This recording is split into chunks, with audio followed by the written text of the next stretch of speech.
Welcome to The Debate. Our discussion today, it takes us into a really uncomfortable space, a space where professional influence meets private tragedy. And it forces us to look at the lasting obligations that are created by, well, extreme fame. Yeah, we're looking very closely at the recent reflections shared by Simon Cowell on the Rolling Stone Music Now podcast following the tragic death of Liam Payne in October 2024. And this isn't just about grief. It's really about defining the boundaries of responsibility. The material it's deeply sensitive. Liam Payne, who's only 31, died in Buenos Aires.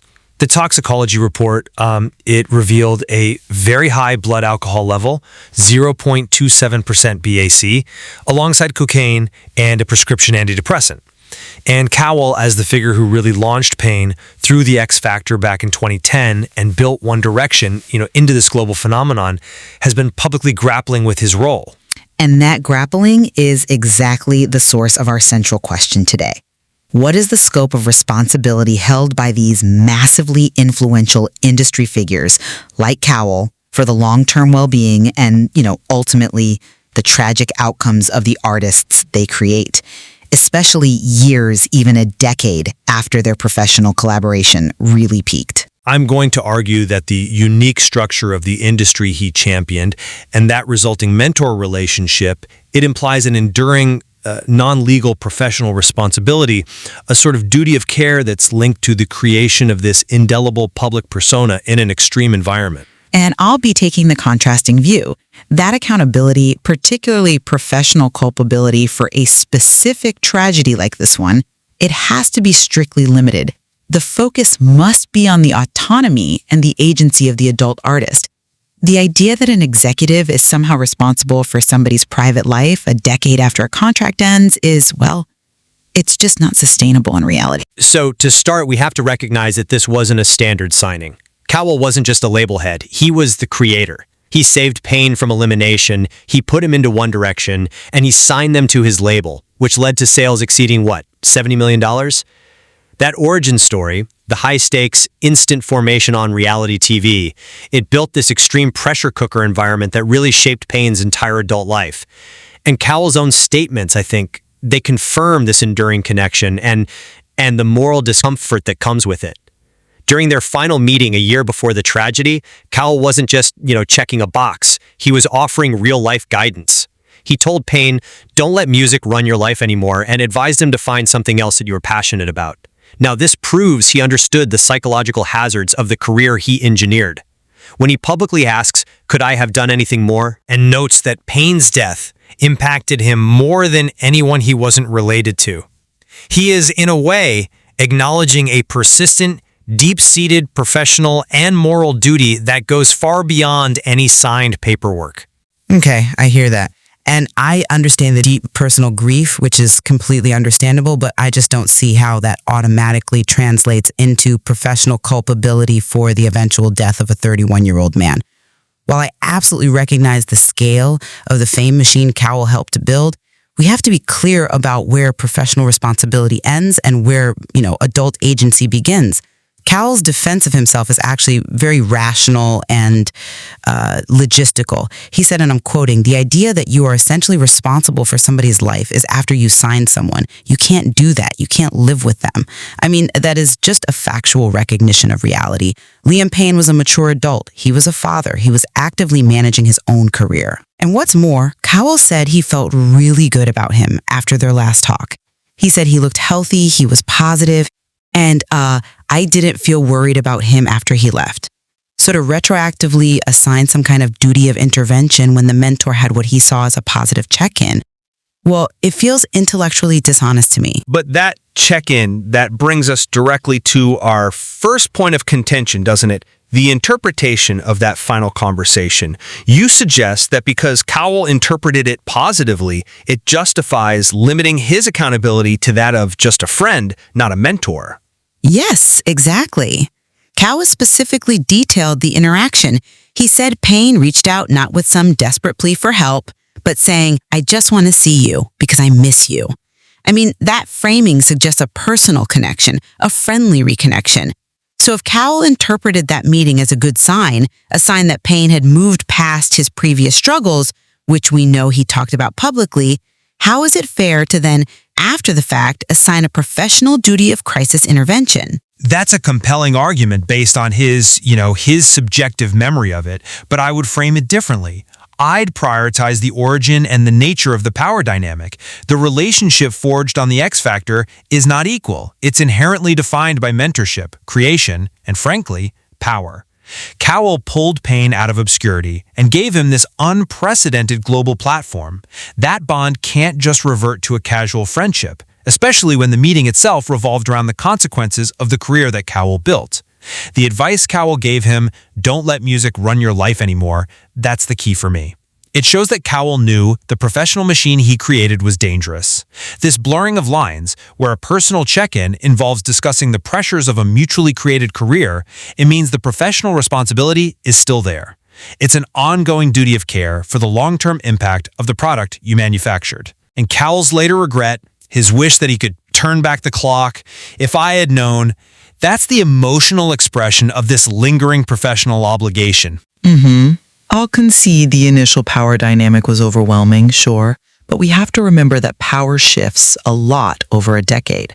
The fact that Cowell felt he needed to give that specific advice, don't let music run your life, I think it actually suggests that the responsibility for managing that pressure had transitioned completely to Payne. Cowell was offering advice almost as a peer, not dictating terms to a subordinate. And besides, focusing only on Cowell's perceived moral failure risks deflecting attention from the very real individual struggles Payne faced. Which brings us to our next point, the systemic critique versus personalized blame. Cowell admits he tunes out online criticism, saying reading it would just torture yourself. And he asks, is there a point reading what isn't true? And while I absolutely agree no one should subject themselves to malicious online attacks, does that strong dismissal not effectively deflect from the legitimate critique? The critique that the system he championed, that high-stakes reality TV instant massive fame machine, is inherently destructive to the mental health of young talent. The systemic critique isn't about blaming Cowell for the exact moment of the fall. It's about holding him accountable for perpetuating a system that arguably pushed Payne toward the brink. We know Payne had a history of struggling with alcohol and a desire for sobriety years before his death.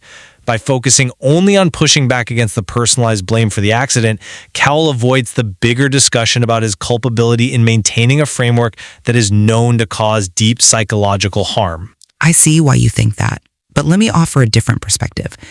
Cowell's immediate and I think reasonable priority is to rebut the very damaging claim that you are essentially responsible for somebody's life. That's a direct claim of professional and moral culpability for the death itself. It is entirely justified to defend against that kind of unfair, personalized attack. And when we look at the specifics of the tragedy, the circumstances, the toxicology report showing a cocktail of substances, it all points to complex, deeply personal decisions and chronic struggles that were happening far outside of Cowell's direct supervision for years. You can't hold one executive responsible for the structural failings of the entire global music industry and the specific tragic choices made by an adult a year after a seemingly positive, friendly meeting. It just collapses the necessary distinction between broad systemic problems and individual professional duty. Right, and that's where the line between professional creation and subsequent autonomy becomes so critical. You focus on the fact that Payne had achieved independence, which brings us to point 3. Cowell himself said he told Payne, you're in a position where you can decide when you want to put something out and when you don't want to put something out. Precisely. And that statement confirms Payne had achieved the pinnacle of professional autonomy his success afforded him. He wasn't bound by One Direction's massive schedule or rigid contracts from a decade ago. He was a principal actor, a father, working on his own projects like that Netflix series Building the Band. So when the artist has that level of creative control, of self-direction, of scheduling autonomy, that's when the mentor's active professional responsibility has to cease. They've successfully transitioned from being a supervised product to a self-directed professional. That's a very compelling argument. And, on the surface, managerial autonomy, it seems to draw a firm line. But have you considered that the pressure to maintain that level of success, the inherent public expectation of the machine that Cowell built, that doesn't just disappear because the artist has scheduling control. Fame, at the level Cowell engineered it, is an existential condition. It's inescapable. Liam Payne could decide when to release a track, sure, but he could never again decide to just be a private citizen, or to walk away from the global persona manufactured for him. The intense visibility, the expectations of a global audience, those are permanent consequences that Cowell profited from. So autonomy over his release calendar does not grant him psychological freedom from the fame itself. Okay, I agree that the psychological impact of massive fame is enduring and often catastrophic. But the issue here is professional culpability, not generalized tragedy. To say that Cowell maintains professional responsibility for Payne's life because the fame is permanent, I mean, that suggests that any executive who creates a successful celebrity, a film director, a tech titan, is indefinitely responsible for every single personal failure or accident that happens to that individual. That is just an impossible standard for professional life. But that standard, I would argue, applies uniquely here because the method of creation, that X Factor system, is fundamentally different from a slow traditional development deal. It's designed to maximize exposure and minimize preparation, creating vulnerabilities that are frankly foreseeable. Cowell actively pushed the throttle to create a massive psychological event. He can't just wash his hands of the structural consequences of that just because the artist achieves some managerial success. The source of the struggle remains the system he put in place. We have to respect the personal complexities here, the ones indicated by the toxicology report. Payne's decision-making in his final hours, involving multiple substances, that's a clear indication of a private struggle, completely independent of whether he had a new album scheduled.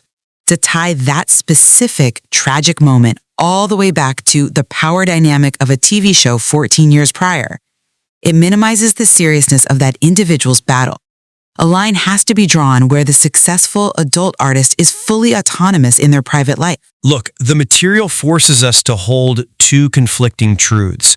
While I agree that Cowell cannot be legally culpable for an adult-specific tragic accident, I maintain that his own expressed regret, his deep personal impact, his wish he could turn back the clock, it all underscores that the professional duty to the well-being of the talent he created does not simply vanish when the contract ends. The psychological framework he built is indelible. And I just have to reiterate the absolute necessity of intellectual clarity about where blame is directed. Cowell is justified in limiting his culpability because an executive cannot reasonably be held responsible for the highly complex, private choices of an adult, especially those involving substance use, a full decade after their professional engagement peaked. To assign that level of lifelong professional burden is both unrealistic and, I think, it minimizes the individual's own agency and struggle. Ultimately, the source material leaves us with this painful, unavoidable tension. The compassion we feel for the individual, damaged by fame, and the defined practical limits of external accountability in a business relationship. It's a tension Cowell himself now has to confront both privately and publicly. Exactly. And whether or not Cowell carries specific blame for the death, this discussion certainly illuminates the intense, lifelong scrutiny and the indelible psychological burden placed on figures created by the reality TV and high-speed music machine. It's a long-term cost of rapid, massive fame that we absolutely must continue to scrutinize and explore. A critical consideration for all of us. Thank you for this necessary exchange.